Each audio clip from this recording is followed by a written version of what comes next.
പുതുതായി റിലീസ് ചെയ്യപ്പെട്ട ഒരു ചിത്രം ബോക്സ് ഓഫീസിൽ നേരിടുന്ന ആദ്യ വെല്ലുവിളി അതിൻ്റെ ആദ്യ തിങ്കളാഴ്ചയാണ്. വാരാന്ത്യ അവധി ദിവസങ്ങളിൽ തിയേറ്ററുകളിൽ പ്രേക്ഷകരുടെ തള്ളിക്കയറ്റത്തിന് പിന്നാലെ എത്തുന്ന ആദ്യ പ്രവൃത്തി ദിവസം. അതിനാൽ തന്നെ ഒരു ചിത്രം ആദ്യ തിങ്കളാഴ്ച എത്ര നേടുന്നത് എന്നതാണ് ഇൻഡസ്ട്രി ശ്രദ്ധാപൂർവം നിരീക്ഷിക്കുന്ന ഒന്നാണ്. ഇപ്പോഴത്തെ ബോക്സ് ഓഫീസിൽ തരംഗം തീർത്ത ഏറ്റവും പുതിയ ചിത്രം ദൃശ്യം 3യുടെ ആദ്യ മൺഡേ ടെസ്റ്റ് കണക്കുകൾ പുറത്തു വന്നിരിക്കുകയാണ്. റിലീസിന് ശേഷം ബോക്സ് ഓഫീസിൽ ചിത്രത്തിന് കാര്യമായ ഡ്രോപ്പുണ്ടായ ആദ്യ ദിവസം തിങ്കളാഴ്ച തന്നെ.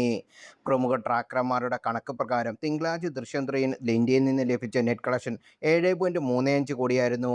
ഞായറാഴ്ചയാവട്ടെ ഇത് 13.85 കോടിയായിരുന്നു.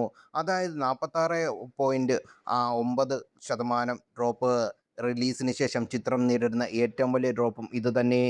റിലീസ് ദിനമായിരുന്ന വ്യാഴാഴ്ച 15.85 നേടിയ ചിത്രം വെള്ളിയാഴ്ച 11.05 കോടിയും ശനിയാഴ്ച 13.70 കോടിയും നേടിയിരുന്നു. ഇതെല്ലാം നെറ്റ് കളക്ഷനാണ്. അതേസമയം ബുധൻ വ്യാഴം ദിവസങ്ങളിൽ വലിയ പെരുന്നാൾ അവധി ആയതിനാൽ ചിത്രത്തിന്റെ കളക്ഷൻ കൂടുമെന്ന് ഉറപ്പാണ്. വൻ ഓപ്പണിംഗ് വീക്കെൻഡ് കളക്ഷൻ വന്ന ചിത്രമായതിനാൽ തിങ്കളാഴ്ചത്തെ ഡ്രോപ്പ് സ്വാഭാവികമാണ്. 3 ദിവസം പൂർത്തിയാകുന്നതിന് മുമ്പാണ് ചിത്രം ആഗോള ബോക്സ് ഓഫീസിൽ നിന്ന് 100 കോടി ക്ലബിൽ കയറിയത്.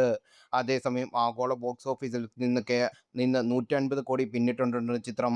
ഇതിൽ ഇന്ത്യയിൽ നിന്ന് നേടിയതിനേക്കാൾ കളക്ഷൻ വന്നിരിക്കുന്നത് വിദേശത്ത് നിന്നാണ്. ഇന്ത്യയിൽ നിന്ന് ഇതുവരെ നേടിയ ഗ്രോസ് 72 കോടിയാണെങ്കിൽ വിദേശത്ത് നിന്ന് വന്നിരിക്കുന്നത് 84 കോടിയാണ്. ഇന്ത്യ മുഴുവനും ആരാധകരുള്ള ദൃശ്യം ഫ്രാഞ്ചൈസിയുടെ മൂന്നാം ഭാഗം എന്ന നിലയിൽ വലിയ പ്രീ റിലീസ് ഹൈപ്പ് നേടിയ ചിത്രമായിരുന്നു ദൃശ്യം 3. എന്നാൽ ആദ്യ രണ്ട് ഭാഗങ്ങളിൽ നേടിയ അളവിൽ പോസിറ്റീവ് മൗത്ത് പബ്ലിസിറ്റി മൂന്നാം ഭാഗത്തിന് ലഭിച്ചില്ല.